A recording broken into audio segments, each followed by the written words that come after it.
Hello, welcome to another episode of Moments with Marlie.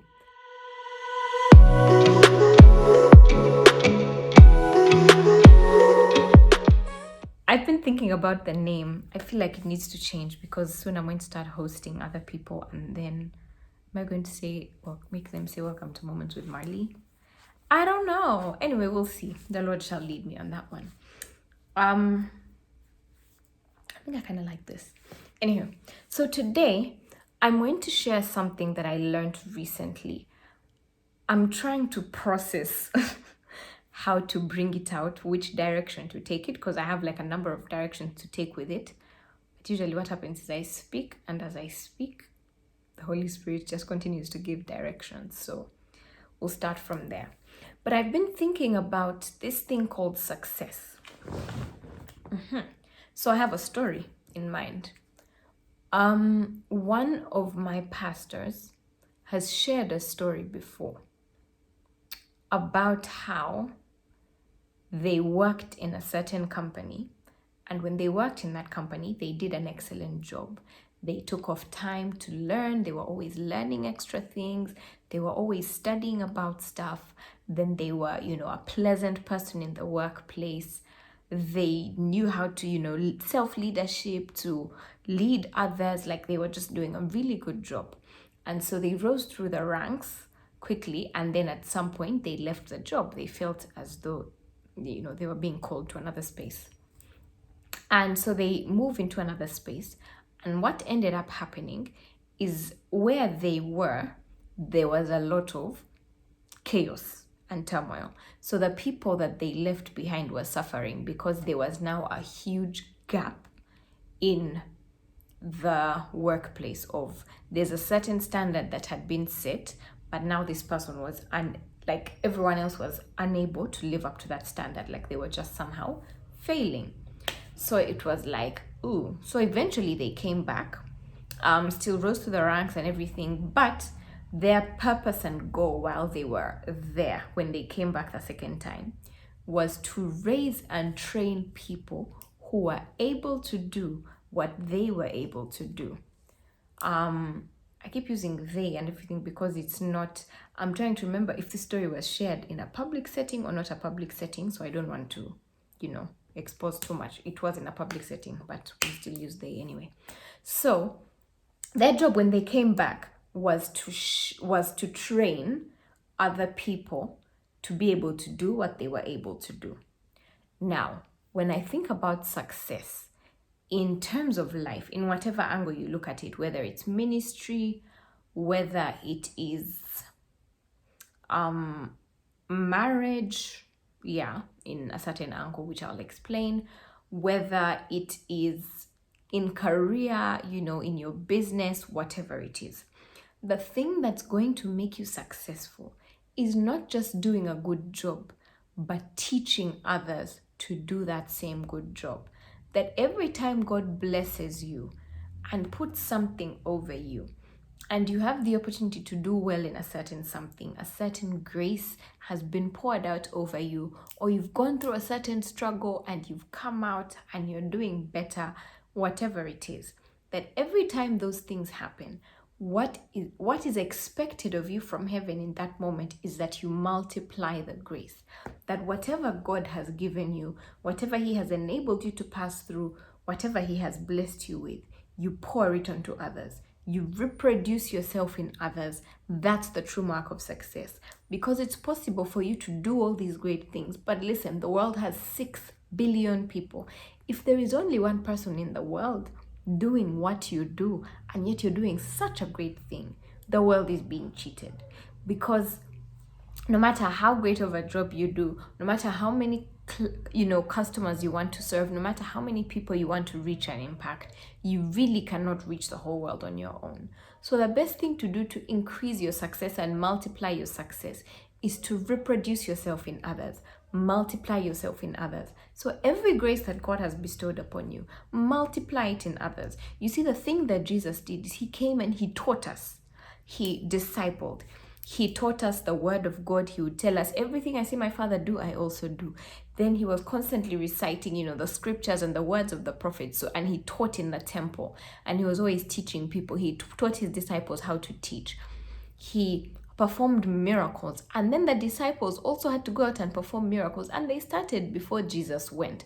Because remember, there's a story in the Bible about the disciples who had tried to cast out a demon from someone and they failed, and the Pharisees came, or the Sadducees, one of them guys, the religious guys came, and they were like, Rabbi, why can't your people cast out the demons from this person? And then, he explains to his disciples that some of these things can only go out, they can't go out without fasting. And so even while he was around, he reproduced himself in others, that he expected them to do what he could do, so that he's not the only one in the world that can perform miracles. Because imagine if we read all these stories about Jesus, but we never experienced them today. What good would the gospel be? There would be no gospel. Is that we just hear about this guy, and if you believe in him, one day you get to meet him, but then you go through this life experiencing so much pain, so much heartache, so much sickness, so much poverty, so much whatever, because he didn't reproduce himself in others for others to be able to also pass on that same grace and the same power. It would be such a hard life. I don't even want to imagine it, because what a life we're living now in Jesus. So the thing that will set you apart and make you very successful is when you actually start to reproduce yourself in others. I, for example, do public speaking. It's one of the things that I do. I am a good public speaker, and I can even be the best in the world, renowned everywhere. They are calling me left, right, and center, this country, that country, wherever. But listen, there's only so much I can do. If there are 10 conferences happening in the country at the same time, or all over the world, all over the globe, this country, this continent, this place, this here, and all 10 of them want me, I can't be in 10 places at the same time, no matter how hard I try, no matter who I am, because there's time, differences, then there's different times that all of these things are going to run. There's so many restrictions. So I will not be able to be in 10 places at the same time. But if I reproduce myself in others, that I get the gift that I have, the graces that I have, and I teach someone else, and I show someone else how to do it, and I say, I've passed this thing to you, do it like this. This is how I do it, you too can do it. And I teach them the things that are working for me and how I got here and all the things I'm doing. I will be able to confidently tell all the other 9 people, I'm unavailable, but I have this person I've trained. I trust them to do a good job. They will represent me well. They won't disappoint you. Allow them to come. What has happened? First of all, I've empowered someone else. I've given someone else an opportunity to be great, someone else an opportunity to do something good with their life, and it has nothing to do with me. It's not coming back to me. I don't expect them to give me a commission. I don't expect them to give me like a long detailed report. It would be nice to hear about it and to know that, okay, these are things that are taking place, but I'm doing it from a place of no expectation. I'm doing it simply because I want to give others opportunity. So I've been able to give 9 other people opportunities to do something. So 9 other people have been served, because those 9 other conferences have been served through one person that I've come, and I've been able to multiply myself to the point that I'm able to trust these people to go and do the exact same thing that I can do, because I am limited. If you think about, let's say, food, you like food so much. You've had your parents from the time you were young saying, you need to eat these types of foods because you need to grow. You want to grow, I don't know what. Here's the thing. No matter how much food you eat, whether it's healthy food or unhealthy food or whatever, there is actually a limit to how big you can grow. And there is a limit to how tall you can grow. You can't say that you're trying to grow yourself and multiply yourself, so you're going to keep eating food. There is a limit. Yes, there are people that are obese, and obesity and all those things are there. But even when a person is obese, there genuinely is a limit to how far and how wide your body can go. That's why eventually at some point the body just gives way. It's like, listen, it seems you're tired, let's check out, let's go. And then you go and you meet your makeup, because the body, it's struggling to keep up. Your organs can't take it anymore and all of that. So there is a limit to how far you can go and how far you can grow. Even if you eat all the vegetables in the world and you eat all the healthy foods that they tell you and all the what, you're not going to grow so tall that you reach heaven, or you even reach the skies or the clouds or whatever. Like, you grow tall, but to a certain degree, to a certain extent, there is a capacity. Everything in life has a capacity, a cap, a place where it stops and it becomes hard for the thing to grow. But if you multiply, then there is no limit and there is no capacity. Because once you multiply yourself, then all those graces, all those good things, all the great things that you can do are spread out, and there is more good in the world. There is more skill in the world. There is more grace, being distributed. There is more. As a person, you are limited, but when you multiply yourself, there is a lot more that can be done. The thing about multiplying yourself also that many times we don't think about and look at is that when you multiply yourself, it gives you an opportunity to rest, because the world does not rotate around you and you don't rotate the world. It's possible for you to take a rest and take a break and no one will die. But if the things you do are very core and very critical, and you're thinking in terms of, no, for real, if I don't show up in this place on this day, something will be broken in the system.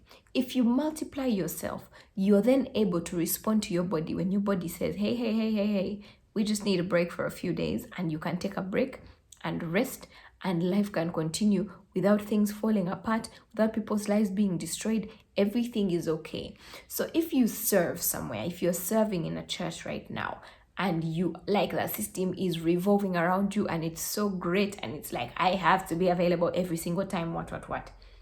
Here's the thing. You need to be able to multiply yourself. You're not doing it because you're thinking, yeah, I want to quit this thing and stop serving, because serving God is the greatest thing you ever do with your life. But you're doing it because you want to give yourself the opportunity to raise another leader. You want to give yourself the opportunity to be a hero maker, to lift someone up. You want to give someone else the opportunity to be lifted up, to walk into new opportunities, and to learn new skills and to experience something new, but also give yourself an opportunity to rest where need arises, because rest is important. God created the world and then he rested. He rested after his work. So it's that you work, it's good and it's important, but after your work, you need to be able to rest. I'll give you an example. Last year, I got married in July, the end of July, 29th. And at the end of so after our wedding, we went on a honeymoon, my husband and I, for about a month. I think it was actually a month. We real decided and said we are going to take off time for a month. So we were away for 10 days. We were out of the country for 10 days. We spent a week here, then went away for 10 days, then came back and spent another week here organizing things, setting things straight. So we came back out at the end of August. So we actually stepped back into our church to be there, to show face and to everything at the end of August, the last Sunday of August. Here's the thing. Everything that he and I both do where we serve was able to continue running smoothly even when we were away for a month. Why? Multiplication. So we currently lead a zone. I don't know how to explain a zone, but so the location, the branch that we are a part of at Worship Harvest, every branch has, zonal pastors who take charge of particular zones within the area of the location. So we are pastors of one zone. So at that time, he was the pastor of the zone. I was pastoring another zone in another location. And so the zone that we pastor was able to continue running. It was still growing. The people were still praying together. They were still meeting for their weekly meetings. They were still life was still going on as usual, because he had taught enough and multiplied himself enough in others for things to be able to continue happening even when we were away. Because imagine something like a wedding. It's a nice and a special season, and you need to treat it as such. So it wouldn't be nice for us to put ourselves under pressure where you get married on Saturday. You get married on Friday. So let's say you get married on Friday, then you rest on Saturday, then on Sunday you have to be back into, your everyday hectic speed of life or whatever. It's a good time to rest, because listen guys, a wedding season is hectic. There were so many times where I was like, I'm so tired, I can't, because there is your life is going on as usual. You're working the same, you still have the same responsibilities, the same expectations from people, and I mean, people have the same expectations of you and all of that. But then on top of that, there are so many other wedding responsibilities. Following up maybe on service providers. We had people doing all those things for us, but you still follow up a little bit to know what's going on. Some of the things you have to be there, like when they say cake tasting, you're the couple, so you're the one who wants to know what you want to eat and all of that, so you go for that. Then our preparation involved a lot of visiting the families, meeting different members of different families, what, and all of that. So there's all that going on top of real life. So you actually need an opportunity to rest a bit after. This is a word for someone. Actually plan for some rest. Take a week off, even 2 weeks off. If your work is able to give you 2 weeks off, I think you can do 2 weeks. It's good. And in that time, take off time where you go away, whether it's in the country, out of the country, it doesn't really matter, but you've gone away somewhere outside your usual environment, and then have a few days back at home to just readjust to living together and figuring out things in your space. Whose clothes are going where? Do we keep them in the same cupboard? Are they in different cupboards? Do we even have cupboards, or what do we do? Do we construct one? Do we buy like a mobile guy? What do we do?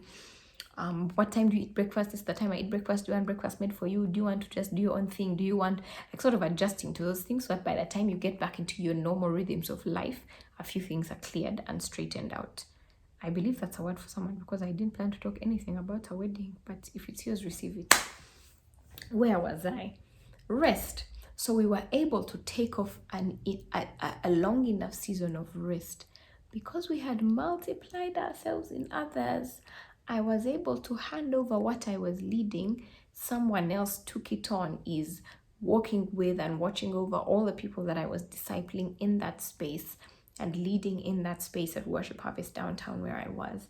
Because multiplication, there are people who are able to do the things that I am able to do. If you cannot multiply yourself, you can only grow so far. There is a limit to how much you can do, how far you can go, how much you can grow if you cannot multiply yourself.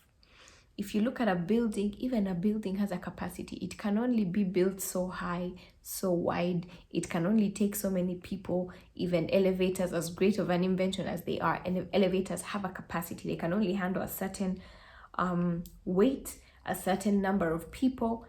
And so you sort of have to do it in shifts because you don't want to overwhelm it with your weight. So it's one of those things that everything in life has a capacity, but if you figure out how to multiply, how to reproduce yourself in others, you have achieved like the ultimate success. So if you are in ministry, you need to be able to multiply yourself in others. One of the things that I like about my church, Worship Harvest, and about our pastor, Apostle Moses Mukisa, is that one of the things he has really, really done is he has reproduced himself so many times over in all the people he leads, that he's not the star of the show, or, like the one pastor that everyone is going to, oh my God, I need help with this, because then there would be a cap on how much we can grow as a church and as a movement. But what he's done is he's trained people, he's equipped people. So Worship Harvest has so many pastors. We are planting churches almost every month. We plant new church plants because he's training other people to be able to pastor, training other people to be able to lead people, how to lead God's people, how to disciple, how to do all these things. So he's not the only one who knows how to pray. He's not the only one who knows how to read the Bible or to get revelation from the Bible. He's not the only one. Like, he has reproduced himself in others. He's a gifted writer. He writes songs. He's trained other people to get songs, pushed them to write songs, release songs. So many of the Worship Harvest albums have other people's songs, not just his. He's written books, and he keeps pushing us write books. We have Harvest Institute, which is an institute to raise leaders, because he's so passionate about raising leaders. And one of the things you do in Harvest Institute is you write a book. So I've written a book as a result of being a part of Harvest Institute, because we have a leader who has made it a purpose and a goal to reproduce himself in others. So the thing that is going to set you apart and make your success, enable you to actually leave a legacy behind, is when you start to reproduce yourself in others, because it's not enough to do great things and do them alone. I spoke of marriage earlier and said, in a certain context, I'm not saying that if you are a good wife, you then go and be a good wife for another person, and then for another person, and then for another person. No, please. But what you learn in marriage, the things that are working for you, that are making your marriage work, the things you're doing well as a wife, as a husband, as a spouse, you multiply by teaching those things to others. There's a scripture in Timothy that says, I didn't prepare it, and usually when I'm on the spot, the things escape me. My son, these things you have heard from me, commit them to faithful witnesses, that they may be able to teach others also. So Paul is urging Timothy, his son, his spiritual son, to teach the things, to pass on the things that he's learning from Paul to other faithful witnesses, and he has to make sure that those faithful witnesses are able to teach it to other people also, so that you're doing everything, making sure that there is a continuity, that nothing stops with you. You make sure that everything you learn, there's someone you're teaching it to, there's someone you're pouring into, that you don't become a reservoir of information, hoarding the thing to yourself and not pouring out. You need to be a river that flows. Don't make yourself a reservoir, because you see, even a tank has a capacity, so it can keep having water and water. Every time it rains, it gets water and water, but if it's not letting the water out, at some point it starts to overflow and can even burst.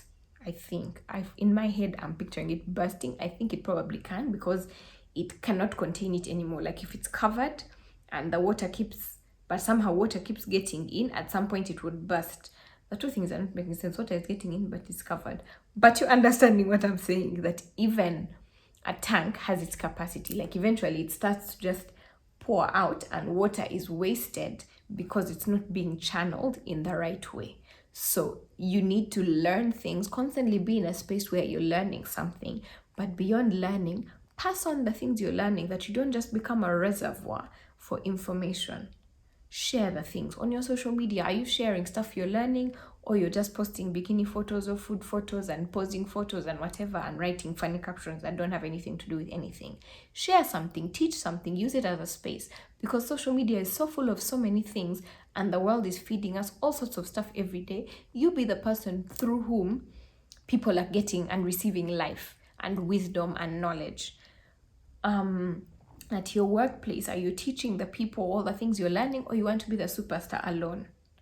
Like, I don't know, there are just so many examples and situations and places where you can apply it, but just reproduce yourself in others. If your marriage is working, there are things you've learned, there are things you've done. What are those things you've learned? What are those things you've done? Can you share them with others, so that other people also have thriving marriages, so that you don't become the star that everyone's looking at?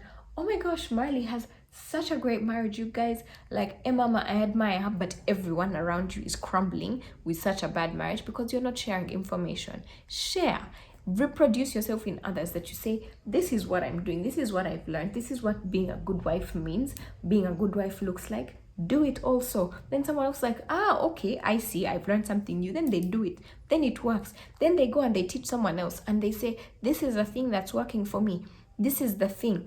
Like, oh my goodness, if you want to really, really, really, really, really be remembered, let there be a chain of people who can look at you and say, because of this person, I know this thing. Because of this person, I'm thriving here. Because of this person, something. It's not just about, oh my God, like, don't become a person that people admire because the thing you're doing looks like it can only be done by you. Become a person that people admire because you carry influence, because you've been able to teach the things you're learning, and you've been able to reproduce yourself in others. Does that make sense? I think it does. I had one final thought before I close, and it's coming back to me. Yes, one of the things that I heard someone share once, I think it was Apostle Mose, our pastor, who said, was it him? I don't know. Many times if I can't remember who said the thing, usually I say it's him because I listen to him the most. He's always teaching so many things. But anyway, a person said, there's a person I had, and they talked and they said good things. And they said, is there ever anyone who is praying that you stay alive because of how much you are impacting their lives, or how much you've impacted their life? Or are you the type of person where if you died, if you stayed alive, it didn't make a difference to anyone because You've fixated yourself in your own little bubble. You're doing your own little thing. You do what you want, when you want, how you want it. It doesn't matter who is hurt or who's not hurt, who's impacted, who's not impacted. You're doing what makes you happy. Be the kind of person that there are actually people out there praying for you to do well, praying for you to stay alive, praying for you to prosper, because they know that when you prosper, they will prosper. When you do well, they will do well.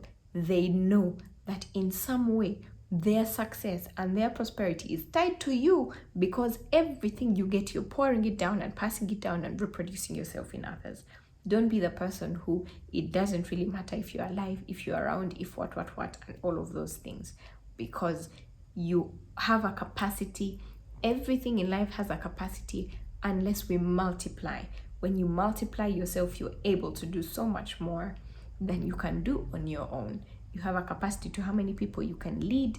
You have a capacity to how much you can physically do with your hands and your brain. You have a capacity to so many things. But when you multiply yourself in others, when you reproduce yourself in others, you are able to do so much more. If you reproduce yourself in one other person, then you're able to get 2 times the amount of work. You get double the impact. If another person is added to that, that's triple the impact. But if you reproduce yourself in another person, and that person reproduces themselves in another person, then now that's triple. But for you've poured into one person. If they now pour into another person, those are 4 people, it's quadruple the impact. I think the math somewhere have messed it up, but you're understanding. So multiplication happens where you are teaching others and they are also teaching others. It doesn't just stop with you looking for people, because if you get another person, if you start teaching 5 people, you've added to the people that you are teaching. But if each of those 5 people is teaching 5 people, that's where multiplication comes in, because it's not just the people you've added, but there's more down the line. So it now creates a ripple effect. It now becomes multiplication. So that's the thing you're aiming for, that you reproduce yourself in others by teaching what you're learning and teaching what you know, and you multiply by making sure that those you're teaching are also teaching others, so that all the good things we have, all the goodness we have in us can spread to the whole world. God didn't give you your gifts for yourself to sit on them and hoard them and keep them to yourself and never share them with the world. One of the ways you share your gifts with the world is by reproducing yourself in others. It's not just by utilizing your gift practically in terms of physically. If you're a good speaker, you speak. If you're a good preacher, you preach. If you're a good what you do, but that you also multiply yourself. That if you're a good speaker, you multiply yourself by teaching others to speak. Thank you so much for listening. Don't forget to like, don't forget to subscribe, don't forget to share this link with someone, invite your friends to watch, your family, someone, that person that you think is really successful or has the potential to be really successful. I think this is a good message to share with them so that they can multiply their success by multiplying themselves in others, right? All right. Thank you so much for watching, for listening, for tuning in, for watching later. Thanks for being a part of this community. Go ahead and press the like button, like this video, subscribe to my YouTube channel, share this channel with someone else so that they will like. I'll see you again next Friday, same time. It's been cool. Catch you later. Bye.